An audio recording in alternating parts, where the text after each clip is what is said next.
Hello friends, super magic રસોઈમાં મિત્રો હું આપનું સ્વાગત કરું છું। આજે હું સ્પેશિયલ મસાલા સાથે નવી ફ્લેવરમાં અને લાંબો સમય સુધી મમરા કેવી રીતે ક્રિસ્પી રાખવાને એની રેસીપી તમારી સાથે શેર કરું છું।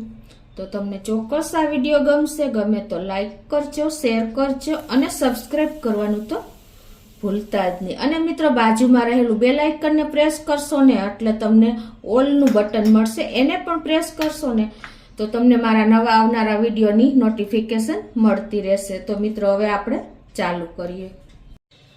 તો મિત્રો એમાં જો આપણે આ એક તો મમરા છે, પછી આપણે મસાલો બનાવવા માટે જો આ બધા મસાલા છે, ચાટ મસાલો છે, મરી છે, હળદર છે, સંચર પાવડર છે, ગરમ મસાલો છે, આમચૂર પાવડર છે, લાલ મરચું કાશ્મીરી લીધું છે અને ખાંડનો પાવડર છે અને તેલ લેશું। તો આટલા ઇન્ગ્રેડિયન્ટ આપણે લેશું।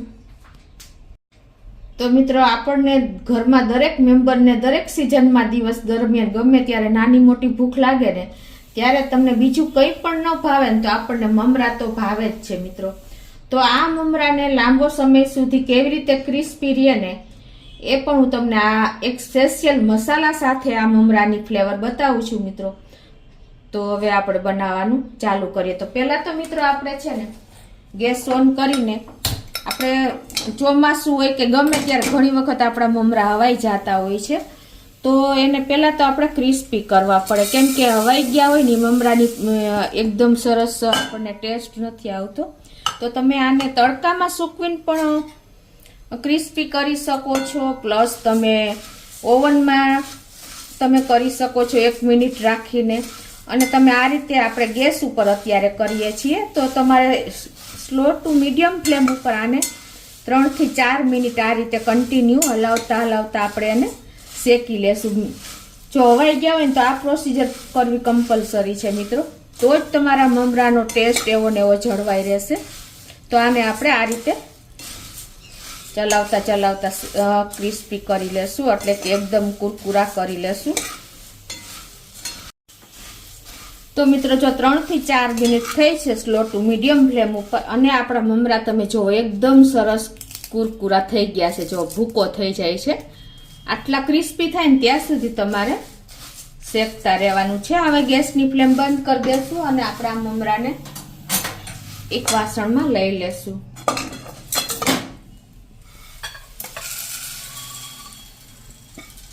મિત્રો આ મમરાને આપણે વઘારવાના છે, તો ગેસ ઓન કરીને અમે આપણે એક પેનમાં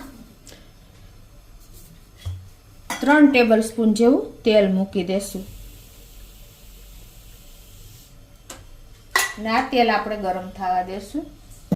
તો મિત્રો આપણું તેલ પણ ગરમ થઈ ગયું છે અને અત્યારે મેં ગેસની ફ્લેમ સ્લો ટુ મીડિયમ રાખી છે અને આ 2 ટેબલ સ્પૂન જેવા મેં સિંગ દાણા લીધા છે, તો એને આપણે આ રીતે કન્ટિન્યુ ચલાવી લેશું।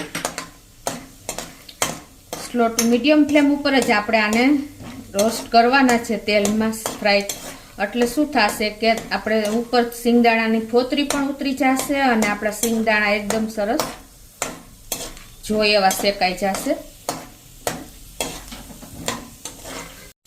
જો મિત્રો આપણે સ્લો ટુ મીડિયમ ફ્લેમ ઉપર આ સિંગદાણા 3 મિનિટ જેવા આવી રીતે રોસ્ટ કર્યા છે। જો આપણા દાણા પણ એકદમ સરસ છાલ ઉતરી ગઈ છે અને તિરાડ આવી ગઈ છે, તો આવી રીતે શેકશો ને તો એકદમ સરસ ક્રિસ્પી આપણા સિંગદાણા તૈયાર થઈ જશે।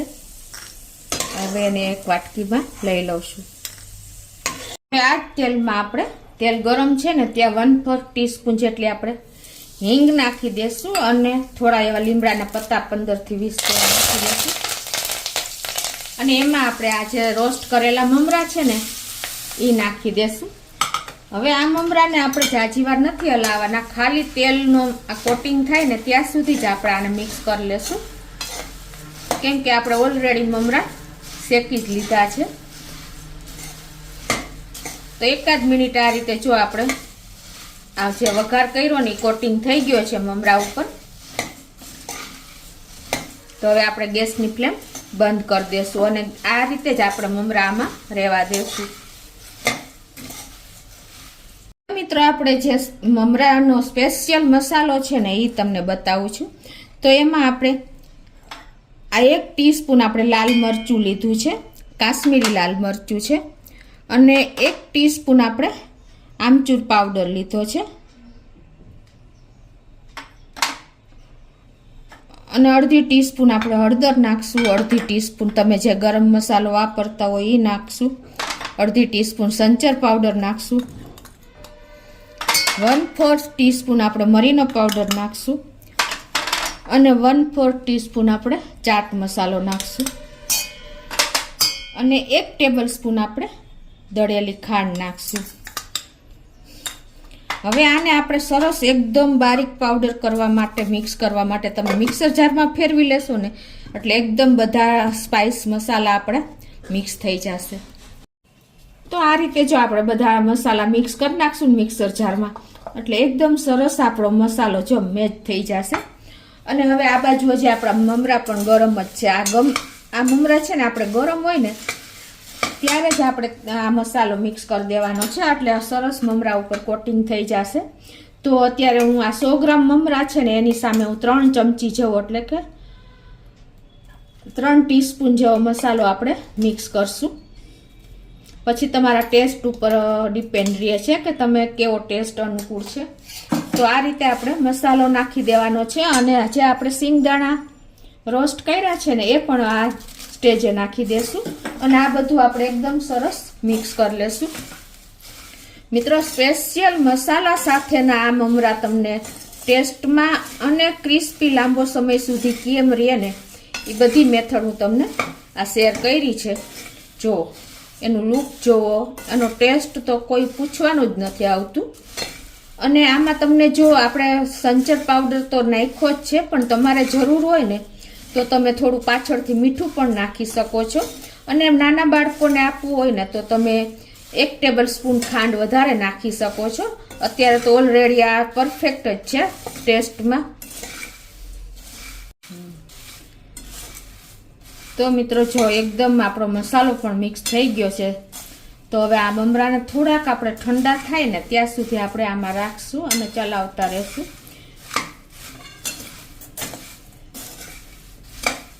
તો હવે આપણા મમરા પણ ઠંડા થઈ ગયા છે. તો હવે એને આપણે એક બરણીમાં, એરટાઈટ બરણીમાં તમારે ભરી લેવાના છે એટલે તમારા મમરા લાંબો સમય સુધી એવા ને એવા ક્રિસ્પી રહેશે, હવાશે નહીં અને ટેસ્ટમાં પણ કોઈ ચેન્જીસ નહીં આવે.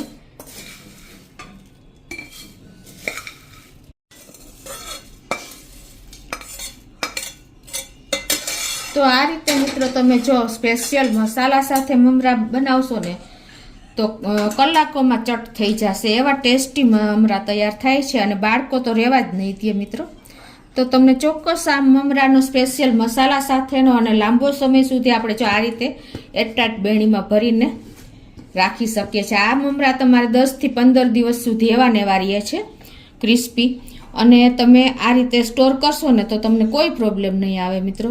તો તમને ચોક્કસ આ સ્પેશિયલ મસાલા સાથેના મમરાનો વિડીયો ગમ્યો હશે. ગમે તો લાઈક કરજો, શેર કરજો અને સબસ્ક્રાઈબ કરવાનું તો ભૂલતા જ નહીં.